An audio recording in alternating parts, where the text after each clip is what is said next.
Saladin Ambar is an associate professor of political science at Lehigh University. He's joining us from Nashville to help break down day one of the Democratic National Convention. Well, it was quite a display. We saw booing in Cleveland when Senator Ted Cruz refused to endorse Donald Trump, but the Democrats started much earlier with the booing on day one. Debbie Wasserman Schultz, the magnet for this scorn. How do you think this email leak is going to play out this week?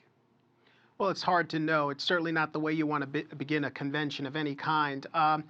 Look, I think over the next few days, leading into Secretary Clinton's acceptance speech on Thursday night, you're going to see this play out in a way that where Bernie Sanders supporters are given great deference, I think, and rightly so. The emails confirm what Sanders supporters suspected from the beginning, that the thumb was on the scale for the Clinton team from the outset. And they're going to have to, continue to work with Sanders and his, legion of supporters around the country to do right by them. And that means really acknowledging their pains, acknowledging their causes and issues. And we've seen some of that already take place with respect to the Democratic platform. It's interesting because the Republicans talking about unifying the party at their convention, and the Democrats obviously have to do the same thing.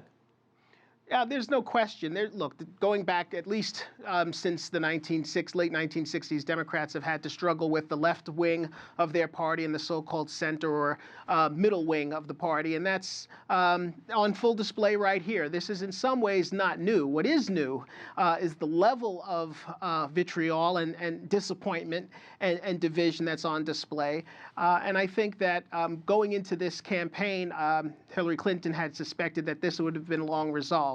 But that division, those fissures between the left and the center of the Democratic Party are on full display. And how they handle that over the next not only 72 hours, but next coming weeks and months are going to determine a great deal of the outcome for the election. Just getting back to the email for just a second, Sure. Russia might have been involved in this. That's what's being circulated now, the FBI investigating.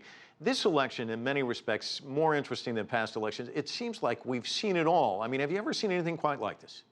No, I don't think there's any modern comparison. Look, we know that guerrilla warfare is sort of, par for the course for all campaigns since the beginning of the founding of the Republic. But what is new is the fact that there are truly no secrets whatsoever anymore in American politics and indeed in personal lives. Any email that is sent out from your work email to, Secretary Clinton's or Donald Trump's is fodder for the unexpected. And I think that's the world we're living in. And I think all campaigns have to come to accept that, and that's a new level of intrigue that we're going to probably have to get used to for the foreseeable future. Saladin, we've got about a minute left. I have to ask you about Senator Bernie Sanders. He's going to speak tonight. What can he say to his supporters, and what does he need to say? Well, the first thing is he needs to thank them and acknowledge their support for him, and I think he'll do a good job of that.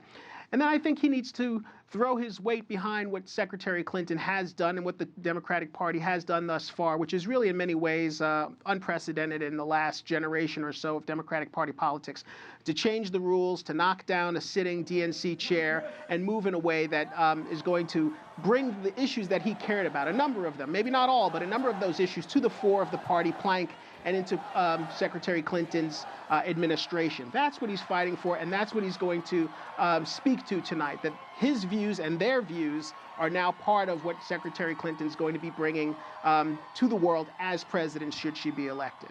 Saladin Ambar joining us from Nashville. Thanks so much.